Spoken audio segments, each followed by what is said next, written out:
Y esto es ya escatología, es decir, son los eventos futuros, los eventos del porvenir.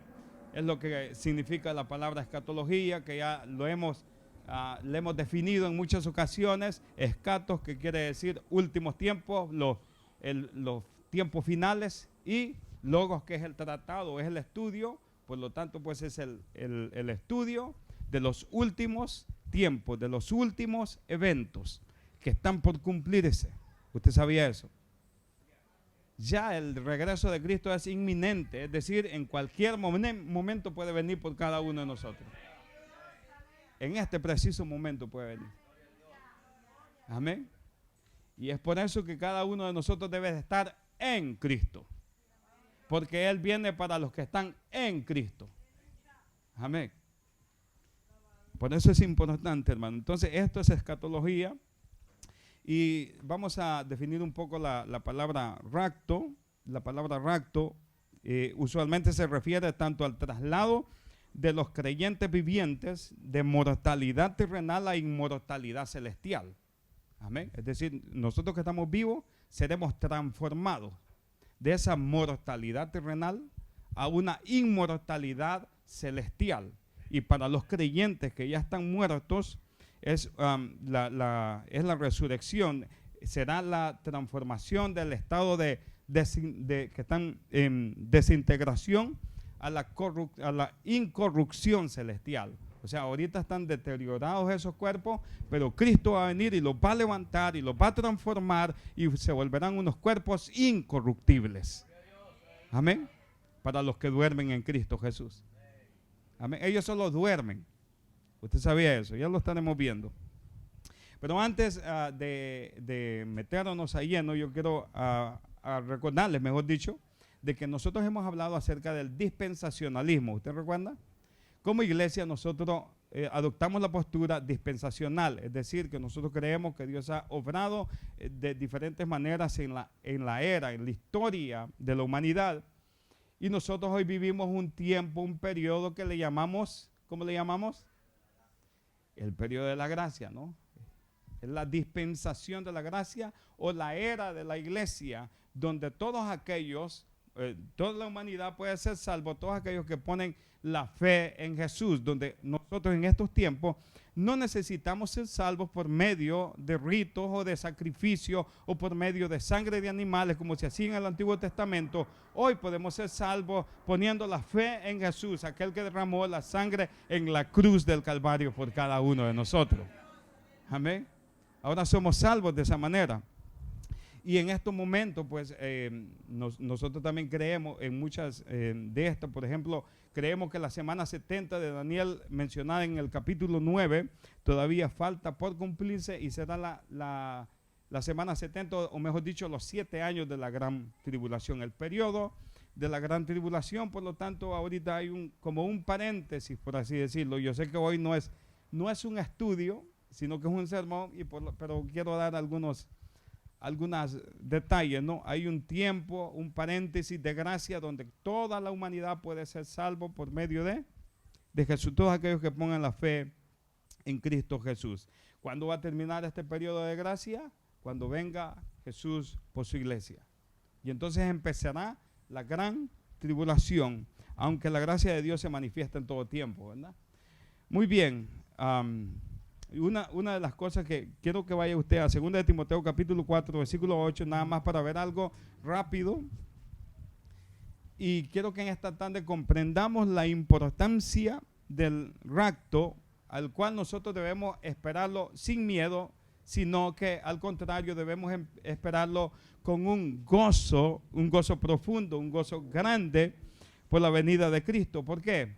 Porque Él tiene preparado para nosotros cosas hermosas. Vea lo que dice 2 Timoteo 4:8, dice: por lo demás, dice el apóstol Pablo escribiendo en sus últimos días de vida, me está guardada la corona de justicia, la cual, dice, me dará el Señor juez justo en aquel día. Y no solo a mí, dice, ¿verdad? Y no solo a mí, ¿a quiénes? A todos los que aman su venida. Amén. Entonces, cada uno de nosotros debe, en primer lugar, debe amar la venida del Señor. Amén. Yo sé que a veces ni la pensamos en esa, ¿verdad? Pero debemos amar la venida del Señor. Vamos a hacer un resumen y luego entramos a lo que traemos. ¿Quiénes van a ser los participantes en el arrebatamiento de la iglesia? Todos aquellos que hemos creído en Cristo Jesús. Los que estamos vivos y estamos creyendo en Cristo Jesús, y los que han muerto creyendo en Cristo Jesús. Todos ellos serán transformados en cuerpos glorificados. Esos serán los participantes del arrebatamiento de la iglesia. ¿Y en cuánto tiempo va a suceder esto? Según 1 Corintios capítulo 15, versículos 51 y 52, dice que esto será instantáneo. Dice el apóstol Pablo ahí que será en un abrir y un cerrar de ojos. Amén. Será rápido. No nos va a dar chance de pensar. Para aquellos hermanos que dicen, no, yo me voy a agarrar de los pies de... Han oído esas frases que dicen, ¿no? No, eso no existe, ¿no? Dios viene a recoger a los suyos, a su iglesia. No te vas a dar ni cuenta, ¿no? Dios nos va a arrebatar en el momento menos esperado, como un ladrón en la noche. Así vendrá Él. Vendrá por su iglesia. Y el arrebatamiento, y nada más quiero hacer una distinción rápido, que tendremos un tema dedicado nada más a la segunda venida, pero quiero hacer una distinción acerca del rapto y de la segunda venida, que son dos eventos diferentes. Nosotros podríamos preguntar si son lo mismo. No, realmente no son lo mismo, y daré algunas cosas. Dice, no son los mismos acontecimientos, son acontecimientos separados. El arrebatamiento o el rapto es antes de la gran tribulación, y la segunda venida es después de la gran tribulación. Creo que vamos a ir entendiendo esto, y vamos a ver algunas diferencias del rapto y la segunda venida. En el arrebatamiento o en el rapto será en un abrir y cerrar de ojos, es lo que dijimos, ¿verdad? Y la segunda venida dice, según Apocalipsis, que todo ojo le verá. Todo ojo le verá. En el arrebatamiento viene por su iglesia, y en la segunda venida viene con su iglesia, acompañado con la iglesia. En el arrebatamiento Jesús se queda en el aire. Amén. En la segunda venida Jesús pone sus pies en la tierra, según Zacarías. En el arrebatamiento hay grandes, en el arrebatamiento no hay señales, pero en la segunda venida dice que habrán muchas señales, según Mateo capítulo 24. Y en el arrebatamiento no está el anticristo. Es decir, nosotros no vamos a ver al anticristo. Amén.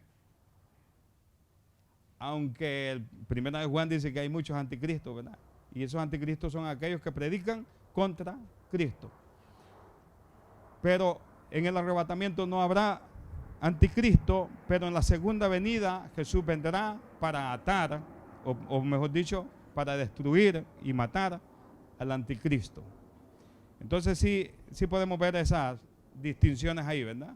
Entonces ahora sí vamos a ir empezando. El arrebatamiento será antes de ¿qué? ¿Antes de qué? Antes de la segunda venida, pero también antes de la gran tribulación. Antes de la gran tribulación, es decir, Jesús viene a salvarnos de la gran tribulación también, para que nosotros estemos juntamente con Él para siempre. Para siempre. Y esto es esperanzador para cada uno de nosotros. Nada más quiero darle las posturas que hay acerca del arrebatamiento, porque todos creen en el arrebatamiento, nomás que unos creen que será antes, otros a mediados y otros después. Nosotros creemos que será antes de la gran tribulación. Y a eso se le llama, ¿cómo se le llama? Pretribulacionistas. Es decir, que nos vamos antes de la gran tribulación. Hay otros que creen que se van en medio, ¿no? Pasan los 3 años y medio, y ya cuando viene la destrucción y los juicios, entonces ellos escapan.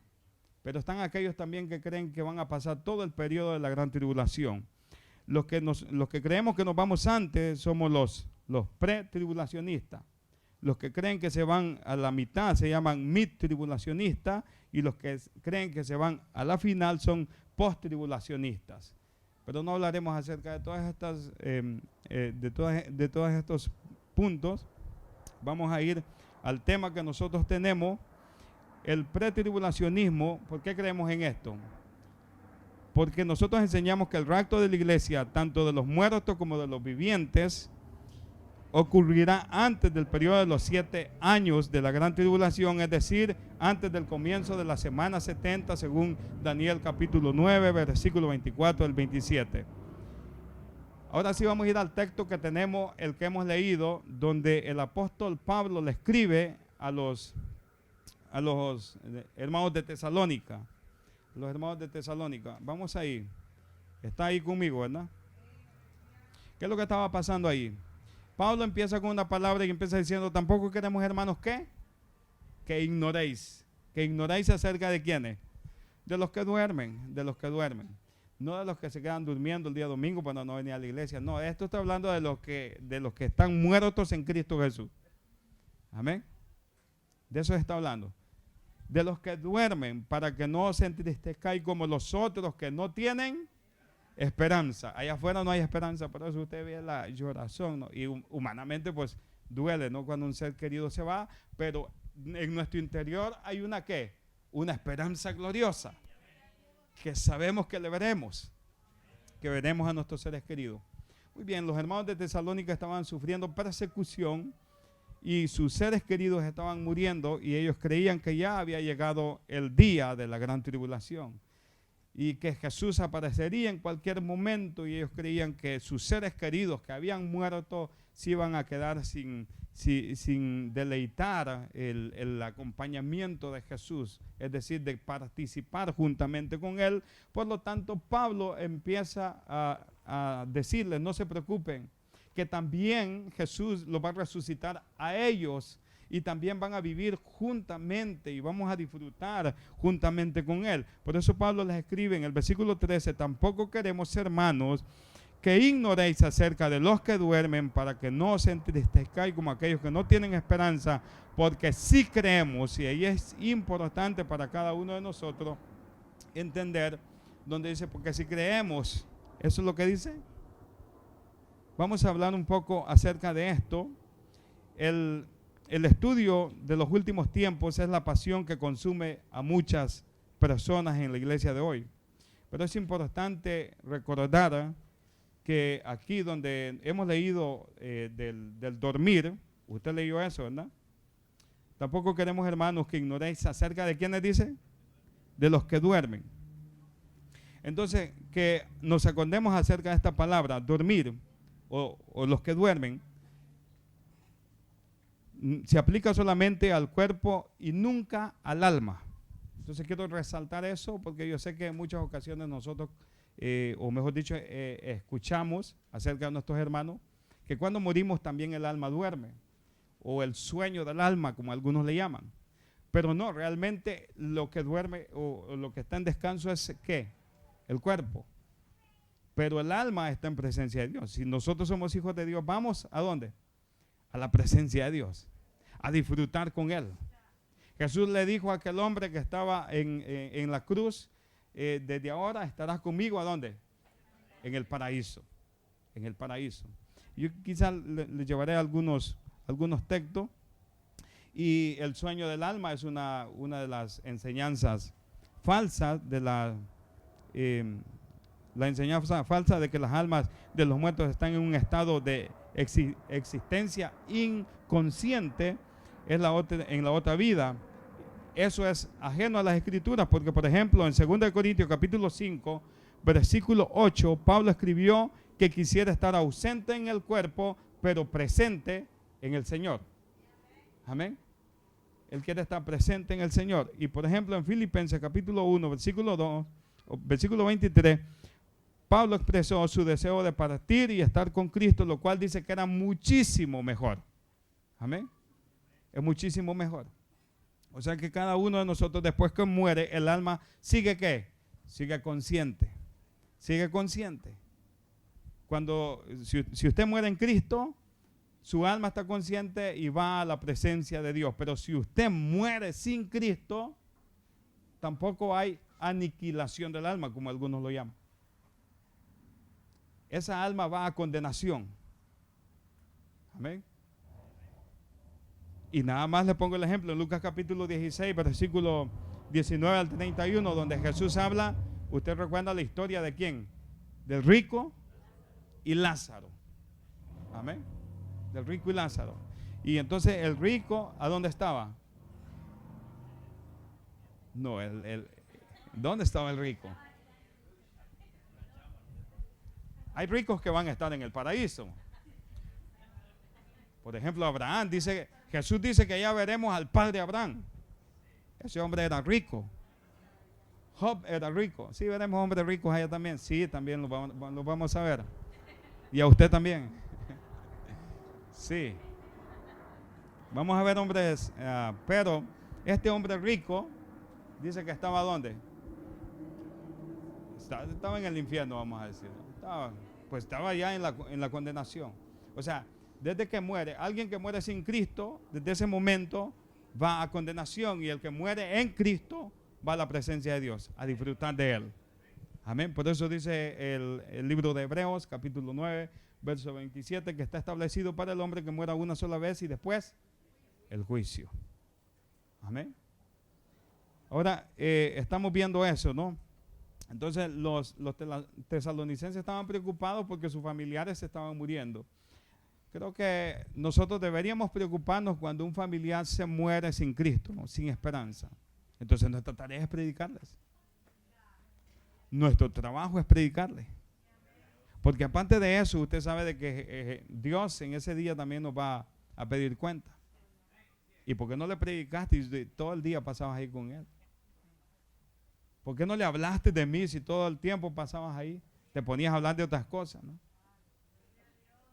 ¿De qué le hablaban? De la telenovela, ¿no? El próximo capítulo estará, ¿no? ¿De qué le hablamos, hermano? O los hombres, ¿de qué hablan? Puro fútbol, ¿no? ¿Verdad que sí? Predique el evangelio. Predique el evangelio. La ignorancia de los tesalonicenses pues los tenía así preocupados. Para nosotros no hay excusa, hermano. Hoy tenemos todo en la palabra de Dios. Nosotros podemos leer y darnos cuenta de que Jesús vendrá un día por cada uno de nosotros. Amén. Y que hay esperanza para todos aquellos seres queridos que han muerto en Cristo Jesús. Amén. Que un día los vamos a ver. Un día los vamos a ver. Amén. Entonces, para Pablo darles un poco, o mejor dicho, darles la luz o el entendimiento de Cristo, les empieza a hablar acerca de cuáles son las cosas o los acontecimientos. Y yo quiero hablar acerca de algunas cosas interesantes que habla Pablo aquí en Primera de Tesalonicenses capítulo 4. Por ejemplo, Pablo da algunos pilares fundamentales para el regreso de Cristo y para recoger a su iglesia. Estaré hablando acerca de 3 pilares acerca de esto, y estaremos hablando de quiénes son sus participantes, que ya lo mencionamos. Estaremos hablando acerca de cómo son los planes, así que esto va para largo. Y estaremos hablando también acerca de la ganancia de todo esto, o cuál es el propósito de todo esto. Entonces vamos a ir en primer lugar cuáles son los pilares del arrebatamiento, o cuáles son los fundamentos para esto. En primer lugar vamos a ver la muerte de Cristo. En el versículo 14 y 15 dice: porque si creemos que Jesús murió y resucitó, así también traerá Dios con Jesús a los que durmieron en él, por lo cual os decimos esto en palabra del Señor. La esperanza bendita del arrebatamiento no tiene su base en las arenas movedizas de la especulación filosófica. Es decir, Pablo tampoco se estaba inventando esto. Él había escuchado palabra de ¿quién? Del Señor. Y él le había revelado este misterio. Y entonces Pablo está maravillado ahora y está comunicándole este mensaje a los hermanos de Tesalónica, diciéndole, hay esperanza para nuestros seres queridos que han muerto en Cristo. Amén. Ahora sí hay esperanza, ya no tenemos por qué estar tan preocupados, tan afanados. Y vamos a ir a la muerte de Cristo, que es lo que menciona el texto, porque si creemos que Jesús, ¿qué dice? Murió. Y ese es uno de los pilares fundamentales para el arrebatamiento de la iglesia, o la base inamovible, es la muerte de Cristo Jesús. Amén. La muerte. Estaremos hablando acerca de la muerte y resucitó también, dice, ¿verdad? La muerte, la resurrección y la revelación que Cristo le da al apóstol Pablo. Estaremos hablando acerca de esos tres pilares fundamentales que son importantes, que nosotros los conozcamos y eso nos da esperanza a nosotros. Muy bien, porque si creemos, dice el texto, ¿verdad? ¿Está conmigo? Versículo 14. Porque si creemos que Jesús murió, amén. Pero vamos a ver la muerte primero. Murió. La conjunción que usa el apóstol Pablo ahí, porque sí, usted la ve ahí, ¿verdad? Sí creemos. Sí, y eso no sugiere, ese sí no sugiere incertidumbre, no sugiere dudas, sino que al contrario sugiere certeza. Amén. Porque sí creemos, o sea, yo creo, porque sí creemos que Jesús murió, es decir, su muerte satisfizo toda la demanda de Dios.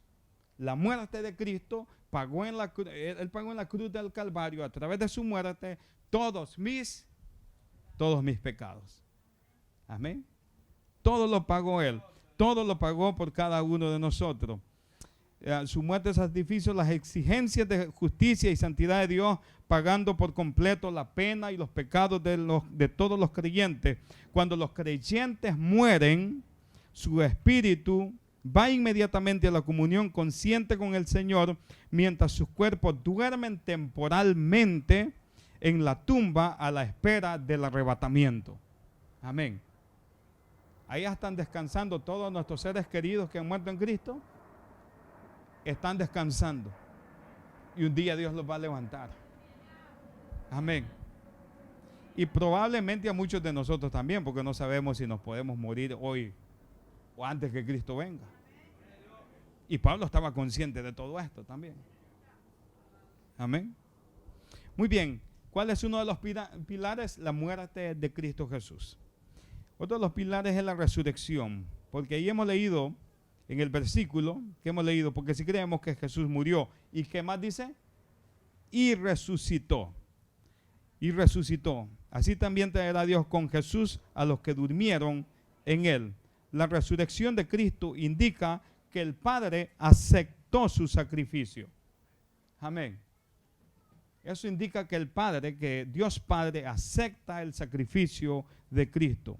Le permitió ser el justo y el que justifica a aquel que es de la fe en Jesús. Es decir, a todo aquel que pone la fe en Cristo Jesús, entonces el Padre lo justifica. ¿Por qué? ¿Por qué? Porque ahora ve la justicia de su Hijo puesta a nuestro favor. Amén. Yo creo que si usted puede buscar Romanos capítulo 4, versículo 25, vamos a ver ahí, Romanos capítulo 4, versículo 25, que la resurrección de Jesús nos justifica. Pablo enseñó esto a los romanos cuando escribió que Cristo fue entregado por nuestras transgresiones. Búsquelo ahí, Romanos capítulo 4, versículo 25. Vaya conmigo, ¿qué dice?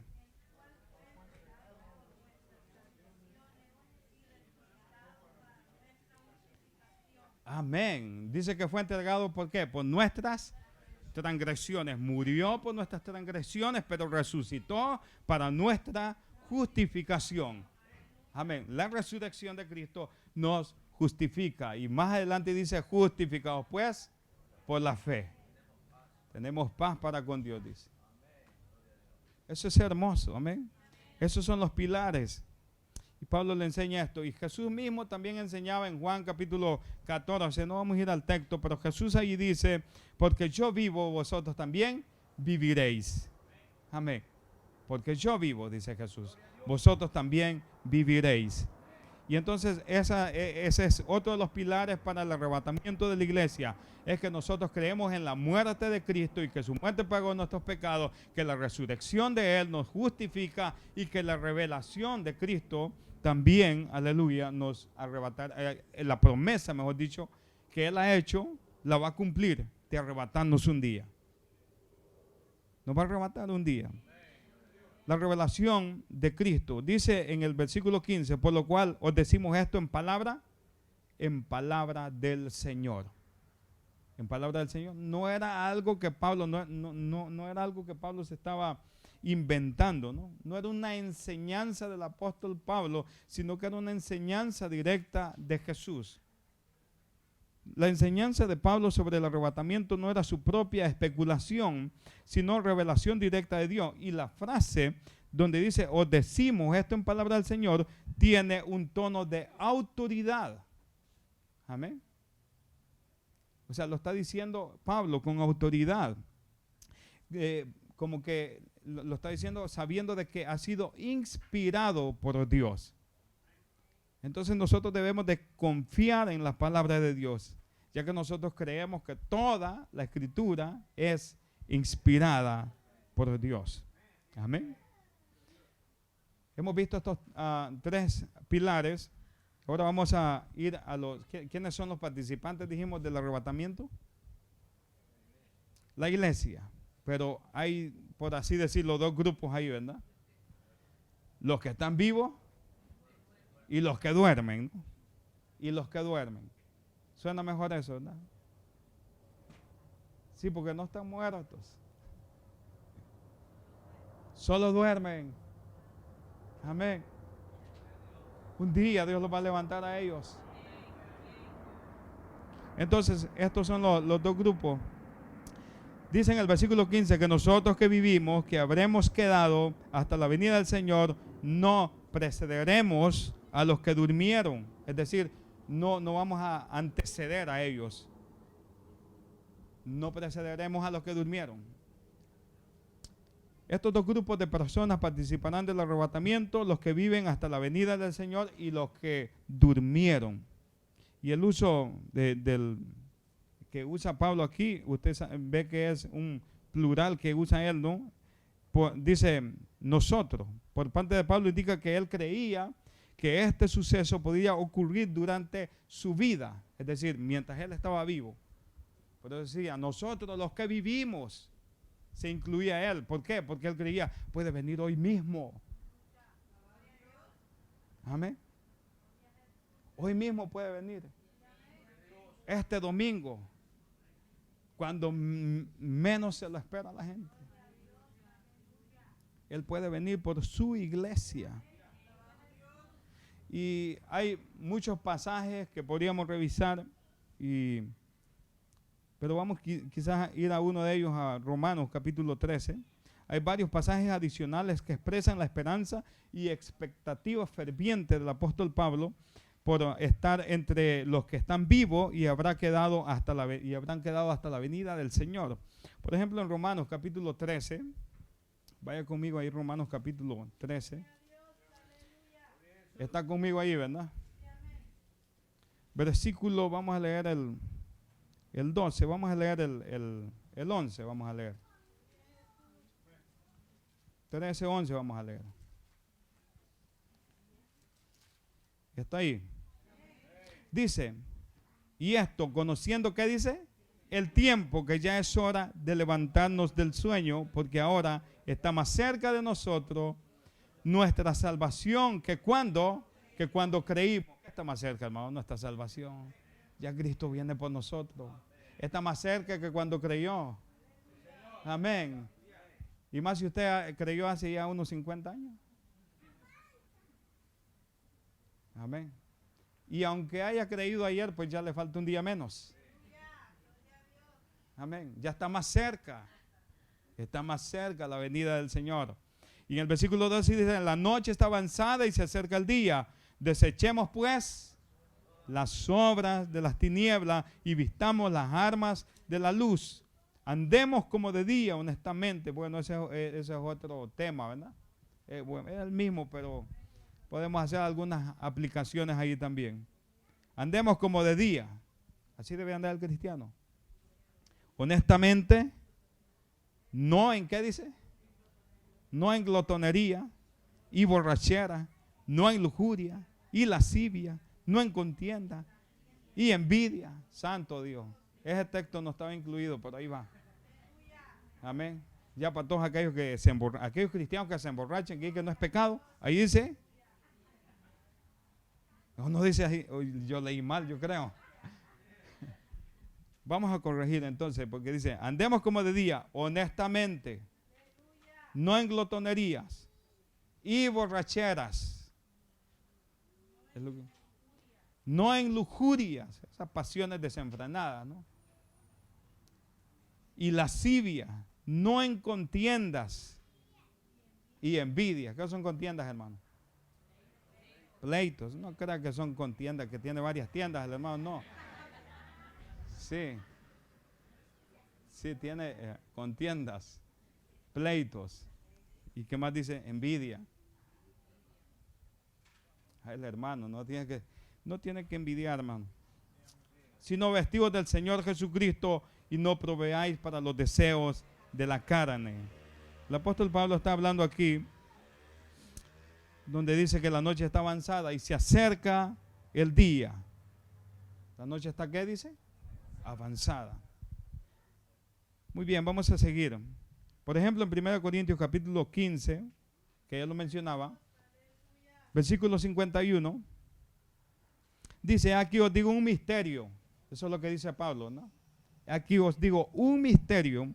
1 Corintios 15, 51. No todos dormiremos, pero seremos transformados en un momento, en un abrir y cerrar de ojos, a la final trompeta, porque se tocará la trompeta y los muertos serán resucitados. ¿Cómo? Incorruptibles. Y nosotros seremos transformados. Y Pablo aquí se está poniendo como que todavía está vivo, ¿no? Y nosotros dice, seremos transformados.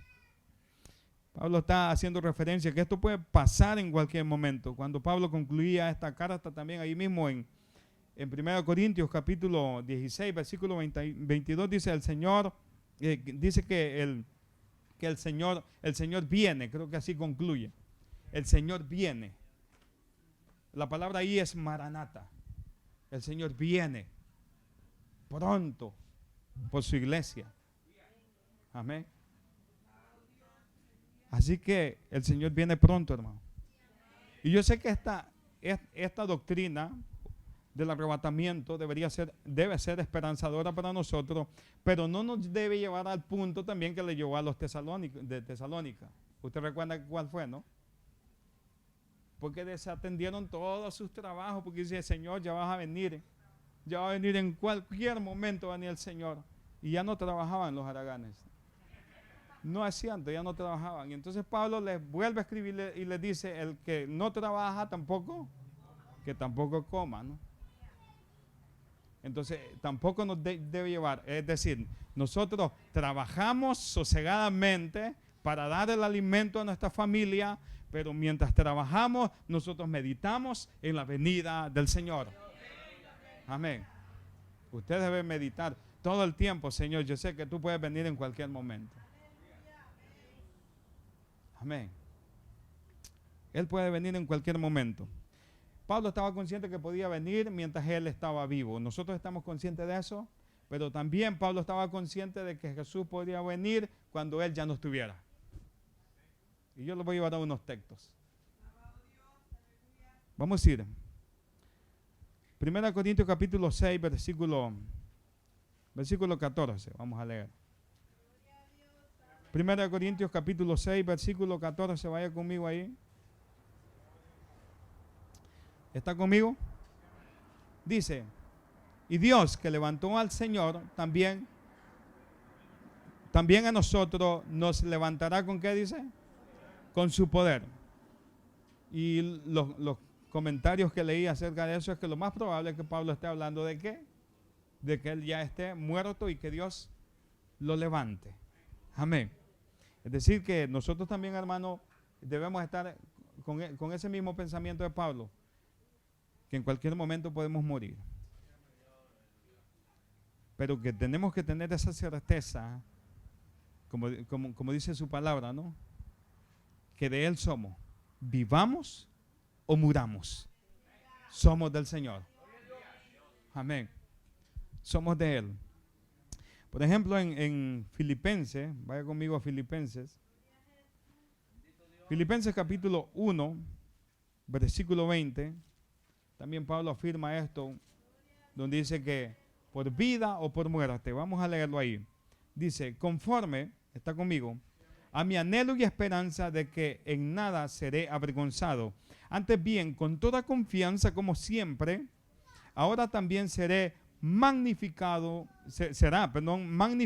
Cristo en mi cuerpo, o por vida o por muerte, ya sea que esté vivo o ya sea que esté muerto. Amén. Sí, más adelante dice, porque para mí el vivir es Cristo y el morir es ganancia. Eso lo usan los de la funeraria. Amén. El morir es ganancia, dicen los de la funeraria, ¿no? Muy bien, vamos al siguiente. Es ganancia para ellos, ¿no?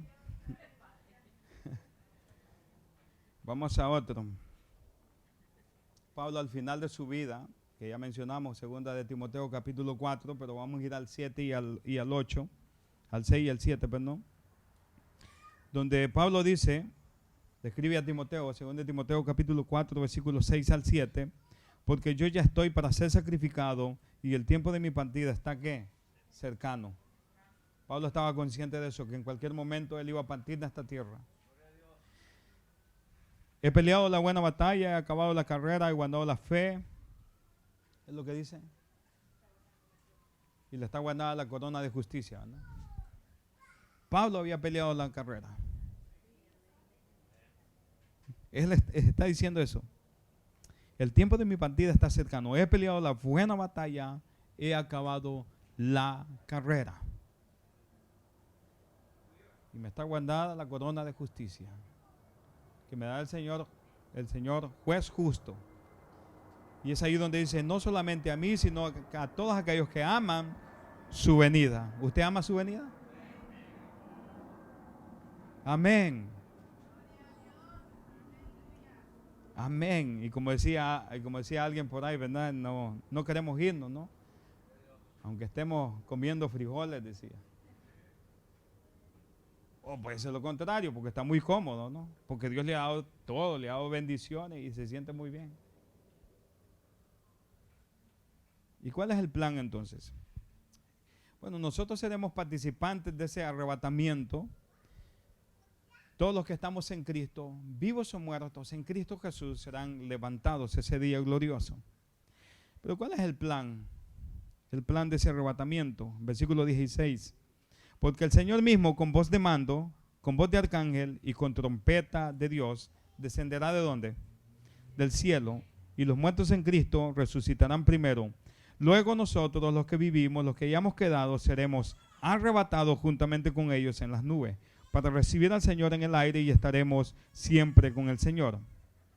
Entonces Pablo, ya habiendo, como por así decirlo, tranquilizado a los tesalonicenses y ya les había dado esta gloriosa esperanza de que no se preocuparan, entonces ahora entra en los detalles de cómo será su venida. Primero nosotros vemos que el Señor mismo regresará por su iglesia. Si usted nota allí, dice, porque el Señor mismo, Él mismo vendrá. Amén. No mandará ángeles. Él mismo vendrá. ¿Por qué? Porque nosotros somos su amada novia. La iglesia vendrá por nosotros. Amén.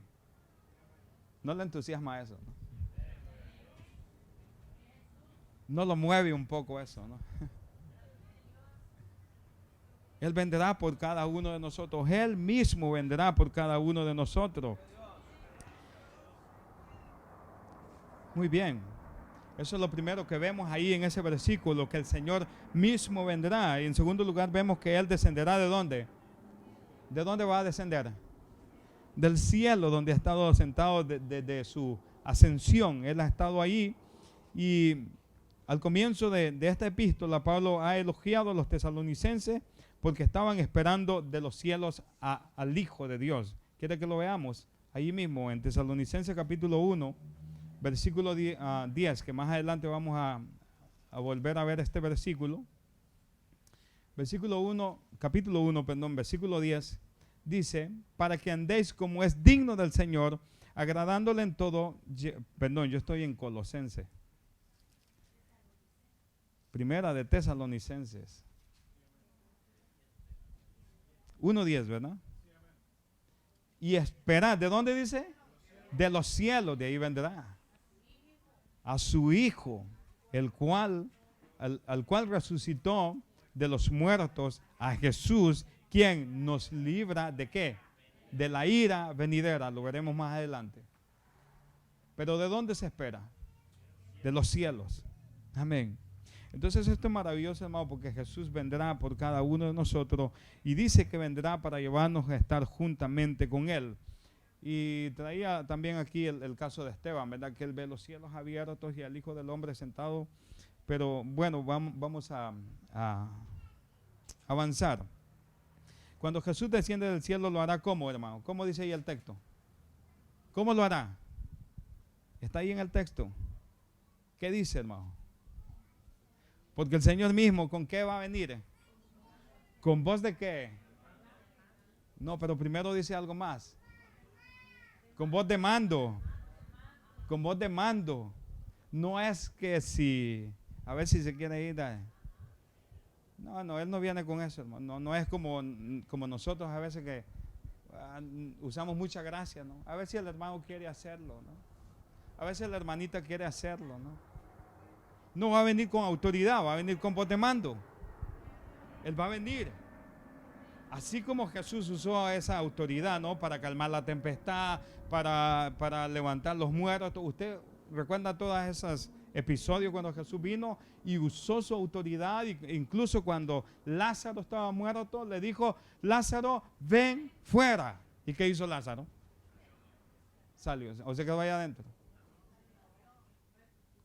Resucitó. Entonces Jesús vendrá con esa misma voz de mando. Y esa voz de mando ahí está, o mejor dicho, denota la autoridad de un militar. Cuando un militar habla, ¿qué tiene que hacer? Obedecer, ¿no? Obedecer. Pero bueno, yo puedo hacer algunas aplicaciones aquí. Dios nos habla siempre. Y Él nos habla a través de su palabra. Y Él nos dice qué hacer. ¿Y por qué no obedece, güey? ¿Por qué no obedecemos? Se le olvidó que pone mando, ¿no? Con voz de mando. Él viene con autoridad, hermanos, a recoger a los suyos. Vamos y eso es lo que va a hacer Él, con voz de mando. Y también dice ahí con qué más, con voz de arcángel. Amén, con voz de arcángel. Y bueno, aquí podríamos hablar muchas cosas, ¿verdad? Voz de arcángel, una voz, se dice que es una voz sonora. Escribí algunas cosas aquí y dice que no hay artículo definido en el texto griego, pero literalmente dice un arcángel. Y en Judas, en versículo 9, el único otro pasaje de las escrituras que menciona un arcángel, y el arcángel Miguel en las escrituras no dice si es el único arcángel, y había 7 según la tradición judía. Así es imposible decir quién es ese arcángel, cuya voz se oirá en el arrebatamiento. Quien quiera que sea, Él añade su voz a la voz de mando del Señor. Amén. vendrá con voz de arcángel, es decir, también con una voz de autoridad, ya que ese arcángel también lo vemos en Daniel, era el arcángel Miguel, el arcángel de las batallas. Amén. Muy bien, ¿y con qué más dice ahí? Y con trompeta de Dios. Bueno, una de las cosas que vamos a resaltar aquí nada más rápido es que esta trompeta no se debe confundir con las trompetas del Apocalipsis, que es diferente a las trompetas del Apocalipsis. A la orden del Señor y a la voz del arcángel se le va a añadir este sonido de la trompeta de Dios. Y también nosotros la acabamos de leer en 1 Corintios capítulo 15, versículo 52. Las trompetas se usaban en las escrituras por muchas razones. Sonaban en las fiestas de Israel, según Números 10:10, en las celebraciones, según 2 de Samuel 6:15, en las convocatorias, Levíticos 23:24, para sonar la alarma en tiempos de guerra, según Números 10:9, o por cualquier otra razón necesaria para congregar a la multitud, según Números capítulo 10, Jueces capítulo 6, o para hacer un anuncio, y ahí da muchas citas. Pero la trompeta del arrebatamiento no tiene relación con las trompetas del juicio en Apocalipsis capítulo 8 al capítulo 11, sino que esta trompeta tiene un propósito diferente. Entonces es ahí donde muchos se confunden, porque esta trompeta que se menciona aquí, muchos la confunden con la última trompeta, con la séptima trompeta del Apocalipsis, la cual no es la misma. Parece tener un propósito doble: congregar al pueblo de Dios y dar la señal de su liberación. Amén.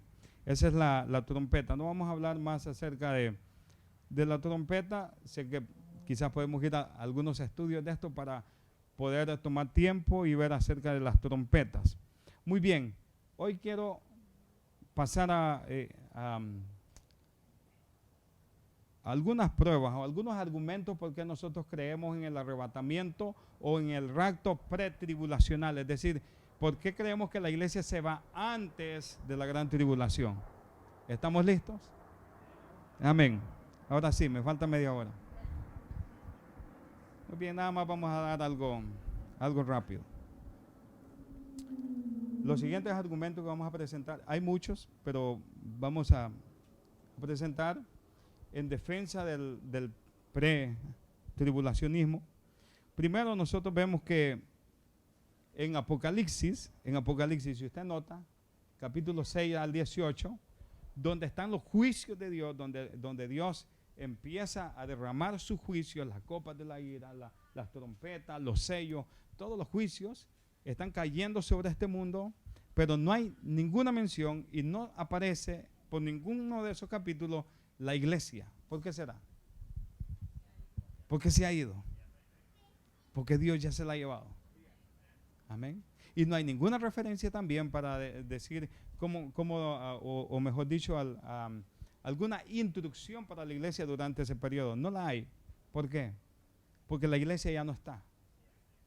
Amén. No aparece. Y aparece en Apocalipsis 19 nuevamente, pero ya en su segunda venida con Cristo. Amén. Eso es uno de los argumentos y los podría llevar a los textos, pero sé que no hay tiempo. Por ejemplo, en Apocalipsis 19 no se menciona el arrebatamiento y el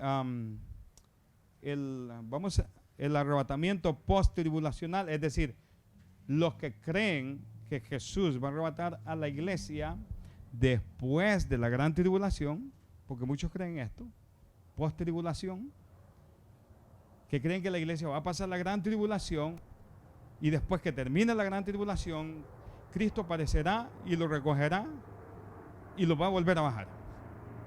Es decir, lo recogerá, instantáneamente los transforma y bajan. Pero si nosotros vemos todo esto, entonces esto no tiene ningún propósito, ¿no? Si ya viene a salvarnos para que supongamos que pasamos la gran tribulación y viene a salvarnos, pues, ¿para qué llevarnos al aire y bajarnos nuevamente? Dice que es instantáneo, eso para los que creen en post-tribulación. Entonces, pero yo lo llevaré a unos textos donde la Biblia nos dice que Él nos librará de esta gran tribulación. Por ejemplo, quiero que vaya a Apocalipsis capítulo 3, versículo 10. Apocalipsis capítulo 3, versículo 10. Dice, ¿está conmigo? Búsquelo ahí entonces y lo vamos a leer.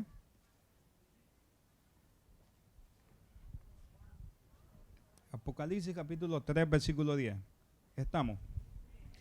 Por cuanto has guardado la palabra de mi paciencia, yo también te guardaré de la hora de la prueba en que ha de venir sobre el mundo entero, para probar a los que moran sobre la tierra. Aquí lo interesante es que él dice que Él nos va a guardar, pero ¿cuándo? ¿Cuándo? Dice, yo también te guardaré de la hora, y no dice en la hora, sino que Él nos sacará de esa gran tribulación. El otro de los textos que ya lo leímos, pero 1 Tesalonicenses, capítulo 1, versículo 10 dice, y esperad de los cielos a su Hijo, al cual resucitó de los muertos, a Jesús, quien nos libra de la ira venidera. Allí mismo, en 1 Tesalonicenses 5, 9, dice, porque no nos ha puesto Dios para ira, sino para alcanzar salvación por medio de nuestro Señor Jesucristo. Ahí notamos nosotros que Dios no nos ha puesto ¿para qué? Para ira. ¿Y cuál es la ira de Dios?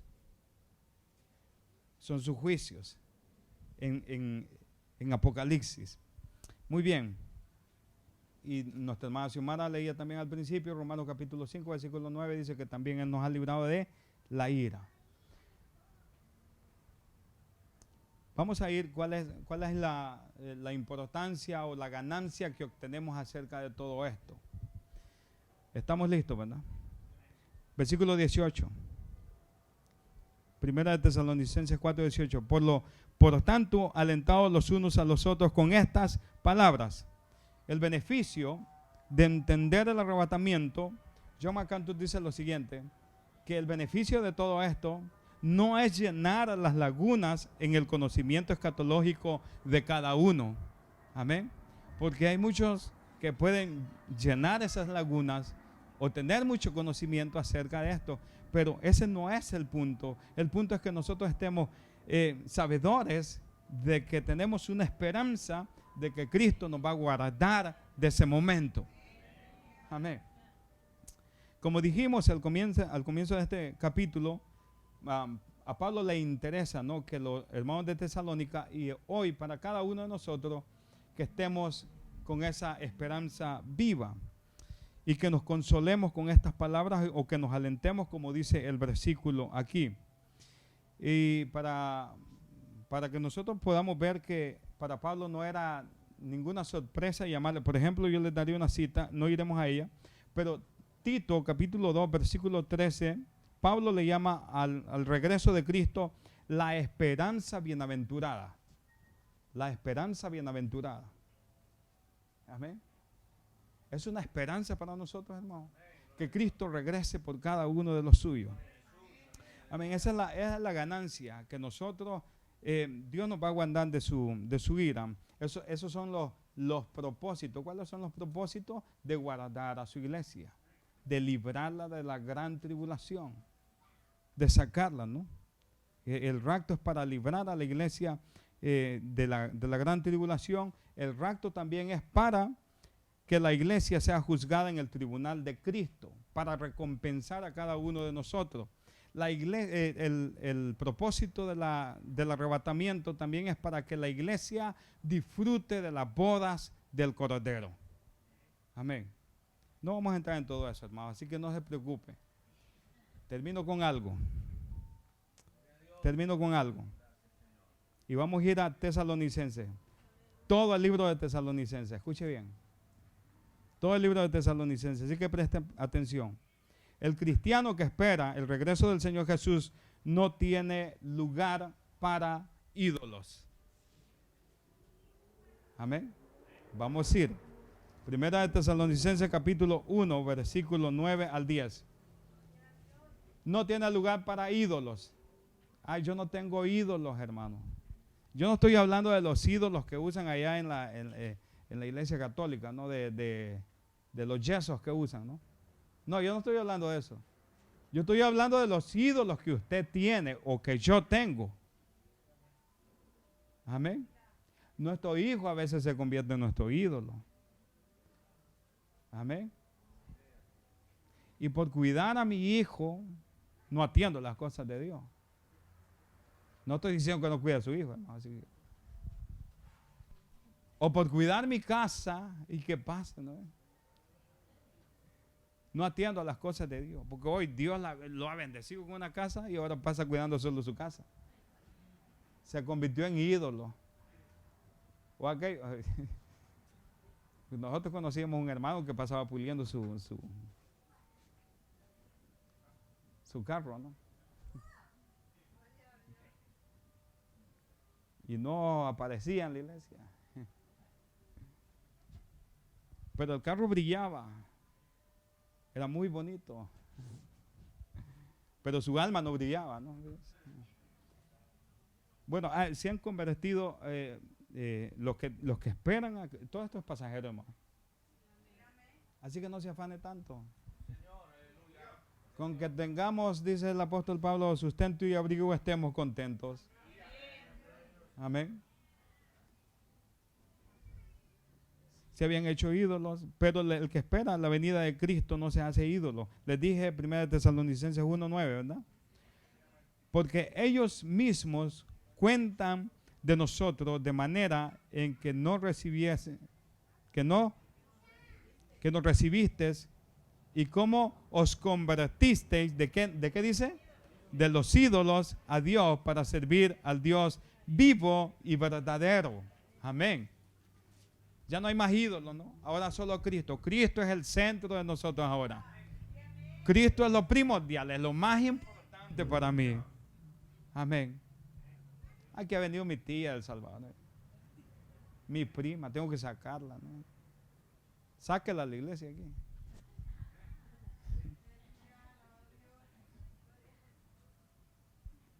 Sí, hermano, véngase sí, tenemos no, muchos ídolos nosotros. Muchos ídolos. Se convirtieron de los ídolos para servir a un Dios vivo. El que espera el regreso de Cristo, no tiene lugar para la pereza en su servicio. Amén. Capítulo 2, versículo 9. Capítulo 2, versículo 9. Vamos a ir, ya les dije que vamos a ir todos tesalonicenses, ¿verdad? Pero solamente un versículo por capítulo, así que no se aflija.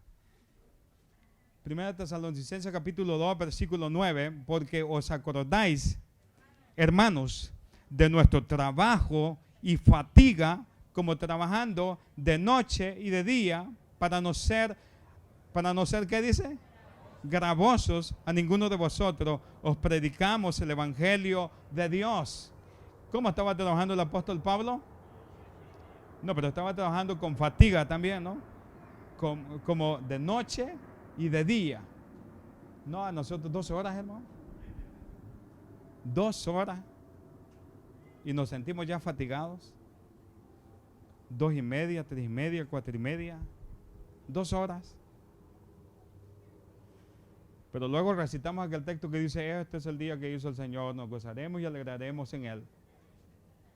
Amén. Pero 2 horas. Versículo 19 ahí mismo. Porque, ¿cuál es nuestra esperanza o gozo o corona de que me gloríe? ¿No lo sois vosotros delante de nuestro Señor Jesucristo en su venida? Es decir, Pablo había trabajado y decía, esta va a ser mi gloria. Yo trabajé por la obra de Dios. Amén. Yo trabajé con fatiga. Yo no tuve descanso. Amén. Trabajé para Dios. ¿Podemos llegar a algún momento a decir eso, no? Vamos a la siguiente, capítulo 3. El cristiano que espera el regreso del Señor Jesús no tiene lugar para las divisiones en su comunión. No tiene lugar, no hay lugar. No está pensando en eso. capítulo 3, versículo 12. ¿Está conmigo? Y el Señor os haga crecer y abundar en, ¿qué dice? En amor, unos para con otros y para con todos, como también lo hacemos nosotros para con vosotros, para que sean afirmados vuestros corazones, irreprensibles en santidad, delante de Dios nuestro Padre, en la venida de nuestro Señor Jesucristo con todos sus santos. Amén. Estos cristianos tenían que, el que ama la venida del Señor, está preocupado en amar a su hermano. Eso, no tiene chance, no tiene tiempo para andar en discusión. Amén. Solo en amar a su hermano. La siguiente, capítulo 4. Capítulo 4, versículo 13 al 18. Ya lo hemos leído, ¿verdad? Pero habla acerca de que no tiene tiempo para la depresión en su mente. ¿Escuchó eso? Aleluya. Ay, es que estoy deprimido. Ay, es estrés, dice, ¿verdad?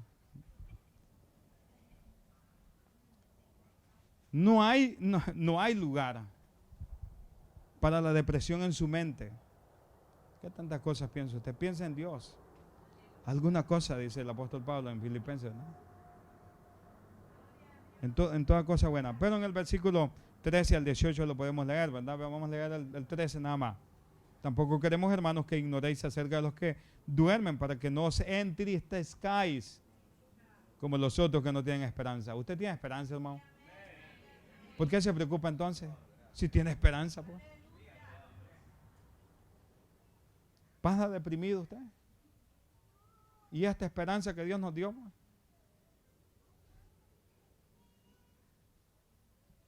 Pase lo que pase, hermano, nosotros tenemos una esperanza grande, muchísimo mejor que todas las cosas que existen aquí. Y por último, el que espera el regreso de Cristo, y esto va para todos y cada uno de nosotros, el que espera el regreso de Cristo no tiene lugar para el pecado en su vida. No hay lugar. Le estás sirviendo a Dios con todo, con denuedo, en todo momento, en todo tiempo, andas pensando en las cosas de Dios. No hay tiempo para pensar en el pecado. No hay tiempo. Ahí sí que no te ajusta el tiempo. Porque usted dice que no le ajustó el tiempo para venir a la iglesia. No, que no le ajusta el tiempo para pecar. Amén. Ahora sí vamos al capítulo 5. Y ve que ya terminamos. Capítulo 5, leímos toda la cara hasta hoy, mire. Capítulo 5, versículo 23. Y el mismo Dios de paz os santifique, ¿cómo? Por completo. Y todo vuestro ser, espíritu, alma y cuerpo sea guardado irreprensible para la venida de nuestro Señor Jesucristo. Amén. Interesante que en todos estos versículos menciona la venida del Señor, ¿verdad? Amén. Fiel es el que llama, dice ahí, ¿verdad? Fiel es el que llama, el cual también lo hará. Él lo hará. Amén. Así que mientras nosotros esperamos la venida del Señor, dediquémonos a estas cosas. No más ídolos. No hay tiempo para la pereza. Hay que servir a Dios. No hay tiempo para los pleitos. Solamente tiempo para amar al hermano. No hay tiempo para el pecado, debe de haber tiempo para servirle a Él. ¿Qué debemos hacer entonces mientras nosotros esperamos el arrebatamiento? Yo les termino leyendo un versículo en Marcos y en Apocalipsis. Marcos capítulo 13 dice, 13:35, velad pues, porque no sabéis cuándo vendrá el Señor de la casa, si al anochecer o a la medianoche, o al canto del gallo o a la mañana, para que cuando venga de repente no os haya durmiendo. Y lo que a vosotros os digo, a todos lo digo, velad. Amén. Así que velen mientras Cristo viene. Amén. Y predique la palabra de Dios siempre. Apocalipsis capítulo 22, versículo 20 dice, el que da testimonio, y así debemos de estar nosotros. El que da testimonio de estas cosas dice, ciertamente vengo en breve. Amén. Sí, ven Señor Jesús. Amén. Así debe de ser usted. Amén. Sí, ven, Señor Jesús. Ay, yo todavía no quiero que venga el Señor. Y mientras Él viene, también tenemos que hacer la obra evangelizadora. Usted debe de predicar el evangelio a las almas perdidas. Leemos Romanos 10:13, dice, porque todo aquel que invocar el nombre del Señor será salvo. ¿Cómo pues invocarán a aquel en el cual no han creído? ¿Y cómo creerán en aquel de quien no han oído? ¿Y cómo oirán sin haber quien les predique? ¿Escucha eso, hermano? El apóstol Pablo está preguntando, ¿cómo van a escuchar? Si nosotros no predicamos, ¿cómo van a escuchar allá afuera? Amén. ¿Cómo van a invocar si no han creído? ¿Cómo creerán si no han oído? ¿Y cómo predicarán si no fuesen enviados? Como está escrito, cuán hermosos son los pies de los que anuncian la paz, de los que anuncian las buenas nuevas. Yo se los pongo estos versículos hacia atrás. Estamos en el versículo 14. Dice, ¿y cómo creerán en aquel de quien no han oído? ¿Y cómo oirán versículo 15, perdón? ¿Y cómo predicarán si no fuesen enviados? En primer lugar, tenemos que enviar. ¿Estamos? Tenemos que enviar. ¿Enviar a qué? A predicar. ¿A predicar qué? Las buenas nuevas, el evangelio. ¿Para qué? Para que escuchen. ¿Y para qué? Para que crean. Amén.